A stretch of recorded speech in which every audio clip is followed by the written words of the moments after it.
Y mi reloj. Digo, toma ya, ¿por qué? Para que lo tengas de recuerdo. Entonces vemos venir una mujer en un burro. Digo, coño, ahora vamos a preguntar a esa mujer.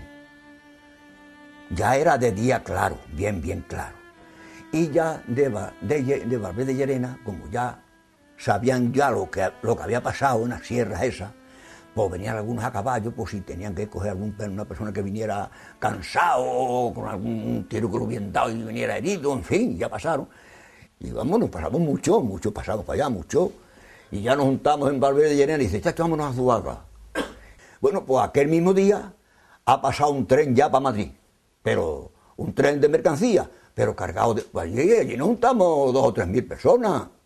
La suerte de quienes retrocedieron no deja lugar a dudas. Durante la noche, en medio de una desorganización generalizada, grupos desarticulados se desperdigaron por las sierras vecinas sin conocer el terreno y sin saber a dónde ir. Su futuro era incierto.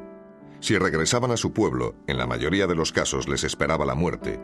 Algunos estuvieron meses vagando sin rumbo fijo. Avanzaban de noche y se escondían durante el día de las partidas de guardias civiles a caballo que les acosaban incansablemente.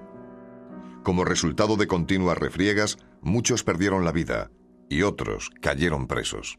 Muchos se vinieron para el pueblo, muchos, pero ¿sabe esa? Se vinieron muchos para el pueblo. Y otros los cogieron a muchos prisioneros. De los que volvieron, murieron muchos aquí a luego después. Casi 8 días sin comer, sin beber y sin nada. Andando, lo que perdíamos de noche lo andábamos de día porque no sabíamos. Veníamos con personas mayores de Fregena también, que menos más, que sabían más los caminos que nosotros. Total, que nos encajamos aquí. Y se escapó de la columna, se escaparon 12. Y en la ribera de Ardila, allí se estuvieron lavando los pies.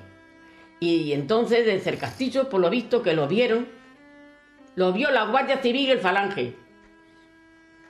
Fueron con los caballos y lo mataron y le prendieron fuego. Ni porque decía Virgen de los Remedios, ni por nada del mundo que era inocente, esos fueron quemados y ya, digo lo que es, la verdad. Que era un niño. Mamá, los 3 que me veían conmigo, los que me traían en brazos y otras veces andando, que estuvieron quitándome pinchos por lo menos una semana. Que cuando me se remaba los pies tenían todavía los agujeros, los pinchos que traía. No, que yo no, nada más que los 3. Y cuando ya digo que de noche andaban, pero de día escondía. En las zarzas donde podíamos estar. Porque claro, luego venían los coches y como ellos venían buscando a gente por los lados, también venían buscando a gente. Y entonces se escapó uno. Traía un tiro por semejante sitio. Y yo pienso muchas veces, digo, ¿y cómo no le rompió el hueso? Que ya lo he preguntado todo, y dice, ¿por qué no le cogió? Y otro por la pierna. Llegó a casa y estuvo viviendo con una guarra en Azajurda 1 año. Y por la noche se vestía de mujer, nos han dicho a nosotros, y salía. Vestió de mujer. Días después del ataque, muchos cadáveres permanecían sin enterrar. Mi padre, ahora si lo enterraron allí o lo no enterraron, ya no lo sé. ¿Por dónde iban a meter tantísima persona que había? Para paliar esta situación, los habitantes de los cortijos más cercanos procedieron a incinerarlos en esta pequeña era situada junto al lugar de la masacre. Los restos que quedaron fueron arrojados al Pozo de San Antonio, un lugar de extracciones mineras situado a poca distancia. Vecinos de Reina fueron requeridos para ayudar en las tareas de enterramiento. Miguel Muñoz y Juan Moreno nos muestran una de estas sepulturas anónimas.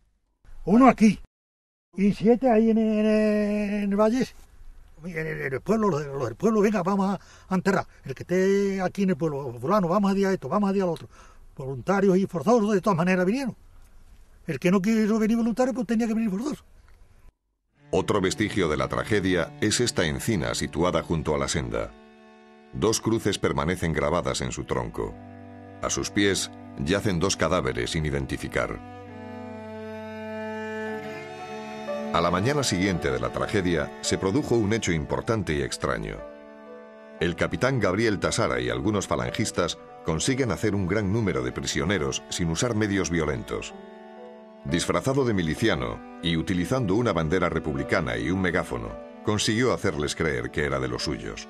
El capitán Tasara optó no por hacerle frente, sino por convencerlos de que él era también adicto a la República y así poderlos transportar mediante ese engaño a un lugar que estaba previamente convenido, que era exactamente la estación de Fuente del Arco, para desde allí trasladarlos a Llerena.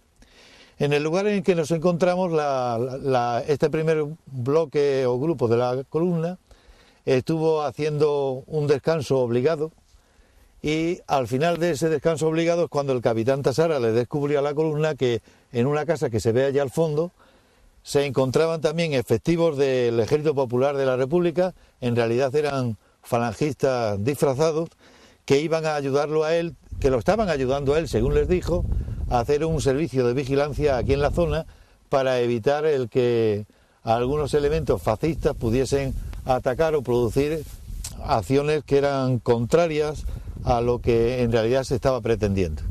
Y muchos se fían y muchos no se fían.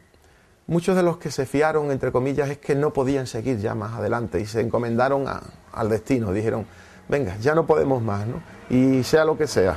Porque, bueno, venían con el carromato, con los 8 niños a cuestas, escenas penosas, ¿no? Dice que cuando llegaron, que empezaron a decir, ya cerca de Llerena sacaron una bandera y empezaron a decir, ¡viva Rusia! ¡Viva el comunismo! Pues ellos, los pobres, ¡viva Rusia! ¡Viva el comunismo! ¡Viva fulano! ¡Viva Citrano! Y de buena primera sacaron una bandera, dice, ¡viva España y arriba Franco! Algunos no creyeron al capitán Tasara y continuaron su camino. Sin embargo, cerca de 2000 personas cayeron en la trampa y fueron conducidas hasta Fuente del Arco. De camino, junto al cortijo de la Castora, el capitán Tasara consiguió desarmarlos con la promesa de darles mejores armas. Encañados y desarmados, son conducidos a Fuente del Arco a través de la Cañada Real del Pencón y de la carretera. Al entrar en el pueblo, está todo preparado para darles la bienvenida. Tropas de regulares y moros aparecen apostadas en lugares estratégicos, cerrándoles el paso ante posibles fugas. Al llegar a la plaza, son rodeados y se descubre el engaño al cambiar la bandera republicana que ondeaba en el ayuntamiento por otra nacional. Podemos imaginar la desesperación de aquellas personas al saberse presas. Reaccionaron arrojando al suelo el dinero republicano que llevaban. Después fueron conducidos hasta la estación de ferrocarril, donde les esperaba un tren para ser transportados a Llerena. El convoy, repleto de prisioneros, tuvo que avanzar lentamente al paso que marcaban las caballerías de los presos. Fueron trasladados en un tren que al lado del tren, o sea, en el tren iban las personas, mujeres, niños, jóvenes y personas ya de cierta edad, y luego los animales que traía este primer bloque de la columna, mulas y caballerías, iban andando al lado del tren, que iba, nunca mejor dicho, a paso de burro, hasta que llegó a la estación de Llerena. Esas escenas de los hombres que se ven cercados, que empiezan a tirar el dinero republicano al suelo, a romperlo incluso, pues porque no los encuentren nada, ¿no? Y bueno, hubo fusilamientos ahí mismo en la plaza. Hubo fusilamientos justo donde hoy día está la plaza de Abastos, ¿no? Con exposición pública de cadáveres como escarmiento. El suceso tuvo repercusión en diversos medios de comunicación. El mismo día 18 de septiembre por la noche, el general Queipo de Llano lo menciona en una de sus típicas soflamas radiofónicas. En Badajoz se ha efectuado limpieza de focos constituidos por gente evadida de Sierra Morena. Tales operaciones han sido efectuadas por la columna del comandante de infantería Gómez Cobián, que guarnece el sector de Llerena, el cual, habiendo tenido noticias de una concentración enemiga, la atacó brillantemente, haciéndole 80 muertos, 30 heridos y 2.200 prisioneros con armas y caballos. Es decir, que esos milicianos, como son tan valientes, siendo en número de más de 2.300, se dejaron derrotar y capturar por fuerzas compuestas por no más de 500 hombres. Según las últimas noticias, se han recogido más de 50 caballos y una gran cantidad de armas y municiones que no pueden detallarse todavía porque se está procediendo a clasificarlas. A los prisioneros se les está alojando en los corrales de las casas y se procede a darles de comer, pues se hallan extenuados y en situación lastimosa. Entre ellos hay diversos heridos, como consecuencia de la confusión que se promovió en sus filas. Hay varias mujeres, algunos maestros de escuela y otros hombres de carrera. Al día siguiente, en la edición del ABC de Sevilla aparece la noticia. El tratamiento de la información es propio del ABC de la época. A los huidos les llama marxistas fugitivos y la cruel encerrona la convierte en victoriosa batalla. El día 19, el diario Hoy abre su edición con la noticia en portada. Su discurso es similar al del ABC. Una vez en Llerena, las autoridades se enfrentan al problema de encontrar lugares donde custodiar a semejante número de personas y a sus caballerías. Se decide utilizar la plaza de toros y un almacén conocido como La Maltería, situado en la avenida de la Estación. Este almacén tenía entonces mayores